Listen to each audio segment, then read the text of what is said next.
मैं उपस्थित आছো मुनाबारी गाँव पंचायत अंतर्गत 7 नम्बर वार्डत और बीजेपी समर्थकসকলে ইয়াত ভোট বিচাৰিব আহিছে আৰু কেনে ধৰণে ভোট বিচাৰে গোটেই সকলো দৃশ্য মই আপোনালোকক দেখাম। ইয়াত আমাৰ আঞ্চলিক সদস্য অনিশা তাঁতী আছে, অনিশা তাঁতীৰ লগত যোগাযোগ কৰিম আৰু কেনেকুৱা কথা পাতিম।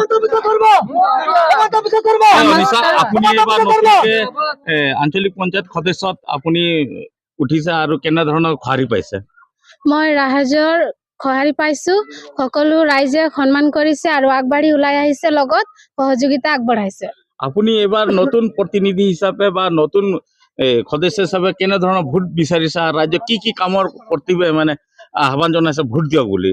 মই ডক্টৰ হিমন্ত বিশ্ব শৰ্মাৰ সঁহাৰি লৈ যেনে মইনা আঁচনি, নিযুত মইনা দিছে আৰু আমাৰ অৰুণোদয় আঁচনি দিছে, ঘৰ দিছে, পানী দিছে, এইবিলাক বিষয় লৈ ৰাইজৰ পৰা সহযোগিতা বিচাৰি আছো। আৰু অনাগত দিনত আপোনালোকৰ কাম কাজ কেনে ধৰণৰ হ'ব লাগে? অনাগত দিনত আমাৰ কাম কাজ যেনে ৰাইজৰ একো অসুবিধা হ'ব নালাগে, ৰাইজে কিবা ক'লে শুনিব লাগিব আৰু ৰাইজৰ সকলো বিষয় লৈ চলিব লাগিব। মই চৰকাৰ দিয়া আঁচনি বিষয় লৈ মই ৰাইজক সুবিধা কৰিম। শিক্ষাৰ ক্ষেত্ৰত আপুনি কেনেকুৱা আগভাগ ল'ব?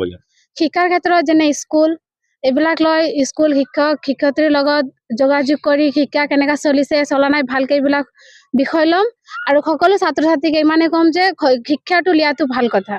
হয়, এয়া মই আপোনাক কৈছো এজন শিক্ষিত প্ৰতিনিধিৰ ভাষ্য আৰু কেনে ধৰণৰ প্ৰতিনিধি হ'ব লাগে ৰাইজৰ আগত এয়া আপোনাৰ ওচৰত দাঙি ধৰিছে। আৰু আমাৰ সমৰ্থকো আছে, যিহেতু মুনাবাৰী গাঁও পঞ্চায়তৰ অন্তৰ্গত থকা এজন সদস্য আছে, তেওঁলোকক কথা পাতিম। হয়, আপুনি কি ক'ব? আপুনি যিহেতু অনিশা তাঁতীৰ সমৰ্থক হিচাপে ওলাই আহিছে, ইয়াত 8 নম্বৰ ৱাৰ্ডত কেনে সমৰ্থন পাইছে ৰাইজৰ? নমস্কাৰ, এইটো 7 নম্বৰ ৱাৰ্ড হয় আৰু মই বিজেপি দলৰ মণ্ডলৰ এটা সদস্য হিচাপে মই ওলাই আহিছোঁ।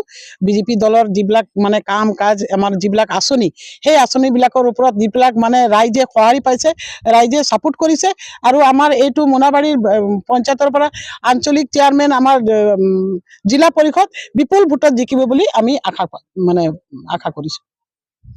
হয়, এয়া আৰু আছে সমৰ্থক, তেওঁলোকৰো মই ভাষ্য ল'ম আৰু কেনেধৰণৰ প্ৰস্তুতি চলাই আছে তেওঁলোকৰ নিৰ্বাচনৰ প্ৰাক মুহূৰ্তত। হয়, আপুনি কি ক'ব? আপোনাৰ যিহেতু আপোনাৰ নিজৰে ৱাৰ্ড, কি ক'ব?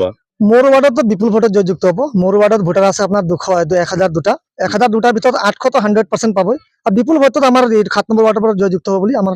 হয়, মুনাবাৰী আঞ্চলিক পঞ্চায়তে কিমানটো ভোটত ব্যৱধানত জিকিব বুলি ভাবিছে? 7000 ভোটত জিকি যাব। সৰ্বমুঠ কিমান ভোট আছে ইয়াত? 10,000 কিমান ভোট আছে, 10,100 কিমান ভোট আছে। আপোনাৰ মতে 7000 ভোটত জয়যুক্ত হ'ব? জয়যুক্ত নিশ্চয় হ'ব। হয়, এয়া মই আপোনালোকৰ কথাখিনি মই দেখুৱাইছোঁ, কেনেধৰণৰ প্ৰস্তুতি চলিছে আৰু কিমান ভোটত আগুৱাই যাব বুলি। ইয়াৰ পৰা মই বিদায় লৈছোঁ, ধন্যবাদ।